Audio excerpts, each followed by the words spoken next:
Salut à toi, c'est Alexis, on se retrouve aujourd'hui pour une nouvelle vidéo. Habituellement on parle de sport, de street workout et tout, mais aujourd'hui on va parler d'un sujet un peu différent. On va retourner sur le développement personnel. Je fais pas énormément de contenu là-dessus et je sais que c'est pas quelque chose qui plaît à tout le monde, mais voilà, je pense que c'est important que je vous partage mon point de vue, mes pensées, ma façon de voir le monde. Et mon but de toute façon, c'est pas du tout d'avoir une audience énorme et d'avoir peu d'impact dans la vie de plein de gens, mais au contraire, je préfère avoir une petite audience et apporter un maximum de valeur à ces personnes-là, à ce groupe de passionnés, ce groupe de personnes qui me ressemblent. J'ai envie de leur transmettre un maximum de choses pour qu'ils aient beaucoup de résultats, enfin des résultats dans leur vie et du changement. Dans tous les cas, cette vidéo va être assez courte et le but, ça va être simplement de te transmettre mes pensées, transmettre la façon dont je vois le monde. Et puis, dans tous les cas, c'est assez subjectif. Donc, si jamais tu partages pas mon point de vue, eh ben, c'est pas grave, je respecte et puis chacun voit les choses de l'œil qu'il veut. Je sais pas si ça se dit, mais tu as compris ce que je voulais dire. Ok, c'est parti, on attaque et du coup, le thème de la vidéo, ça sera pourquoi est-ce qu'il faut aller vers les choix difficiles. Pourquoi est-ce qu'il faut, dans la majorité des cas, se pencher sur les choses qui ne sont pas faciles à réaliser plutôt que sur ce qui est facile à faire. Bon, premièrement, l'un des aspects que j'adore dans cette vie et dans cette société moderne, c'est le fait qu'on a le choix. En permanence, toute la journée, on doit faire des multitudes de choix au quotidien, que ça soit important ou non. Tous les jours, tu dois prendre plein de petites décisions ou de grosses décisions qui, au fur et à mesure des jours, des mois et des années, façonneront ton futur. Et dans ces choix, la plupart du temps, tu as deux options. La première option, c'est l'option facile. C'est quelque chose qui va t'apporter de la gratification sur l'instant T, sur un très court terme, et c'est quelque chose de relativement facile à faire forcément. Ça te demande peu d'investissement, peu d'implication, peu de volonté, bref. C'est le choix facile. Par exemple, je sais pas moi, aller manger un fast-food, sortir en boîte avec tes potes, ne pas aller au sport et plutôt regarder la télé, Netflix ou je sais quelle connerie, jouer aux jeux vidéo, voilà, des trucs comme ça, tu vois, des choses qui sont simples, comme son nom l'indique. Maintenant, l'option numéro 2, c'est de faire des choix difficiles. Et la plupart du temps, c'est des trucs qui demandent de l'autodiscipline, de la patience, de la régularité et encore plein d'autres choses. Ça peut être quelque chose comme te faire à manger sainement, enfiler tes baskets et aller au sport, travailler sur ton business, sur ta passion, apprendre des choses utiles dans la vie. Tout ça, c'est des trucs qui, à la longue, seront très utiles pour toi, seront bénéfiques, mais sur le court terme, ça peut être vu comme des choix difficiles. Et c'est pas quelque chose qui va t'apporter de la satisfaction instantanée comme pour les choix faciles. Au contraire, il va falloir attendre plusieurs semaines, plusieurs mois, des fois plusieurs années pour pouvoir voir les résultats et puis être satisfait et être heureux. Et comme je te le disais juste avant, c'est la répétition de toutes ces petites choses au quotidien qui vont façonner ta vie en général, ton physique, ça peut être ta santé, ça peut être ton humeur, ça peut être ton développement personnel, tes relations sociales, la qualité de ton travail, la qualité de ta vie en règle générale. Et comme j'adore les citations inspirantes, je vais t'en citer une qui, je pense, colle parfaitement à la situation. Si tu veux atteindre des résultats que 99% des gens n'ont pas, il va falloir que tu fasses ce que 99% des gens ne font pas.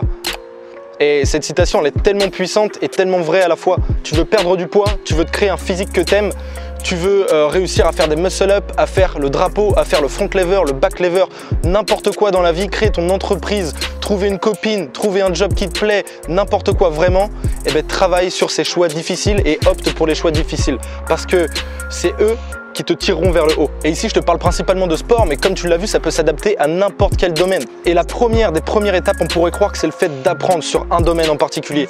Mais non, la première étape, c'est d'en avoir conscience de ces choses-là. Une fois que tu en prends conscience, tu peux ensuite passer à l'action pour évoluer et pour grandir.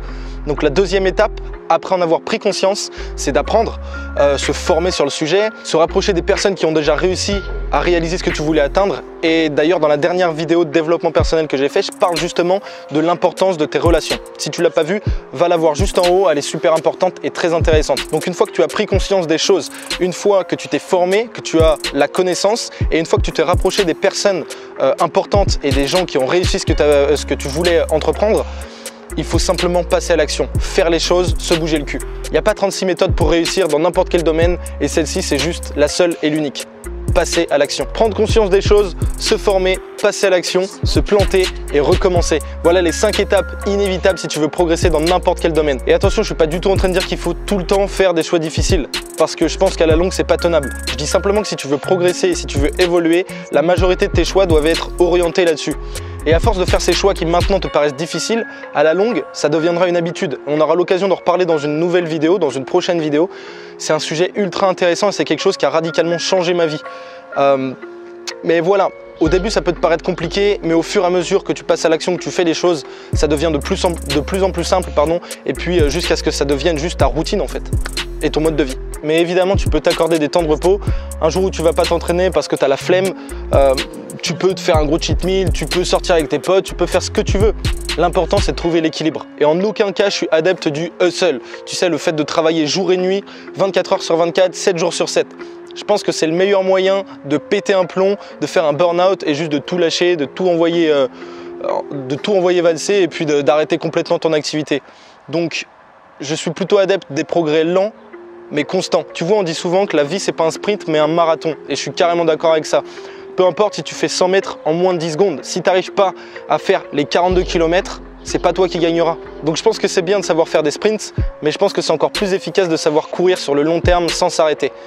Je sais pas si l'analogie elle est cool, si tu as compris, mais moi je me suis compris, donc c'est l'important. Bon, je pars un peu en vrille dans cette vidéo, mais voilà, je te parlais du fait que ce soit important de trouver l'équilibre qui correspond en fonction de ta personnalité, en fonction de ton humeur, en fonction de toi, tout simplement, ta personne. Et le gros souci, c'est qu'en tant qu'être humain, on a tous tendance à se tourner vers la facilité. Et c'est complètement normal, c'est une réaction complètement logique.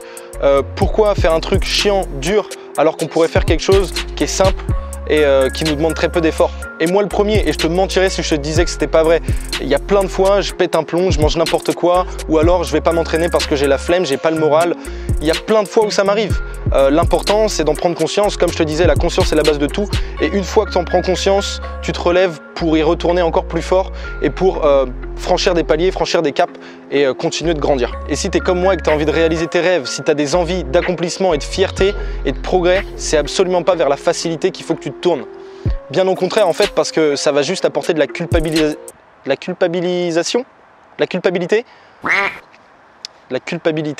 Ouais.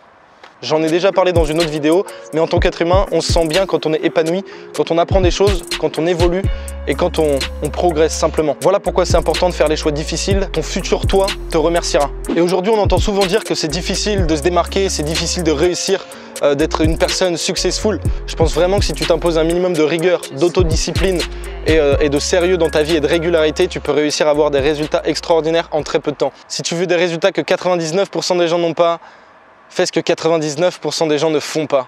Ciao.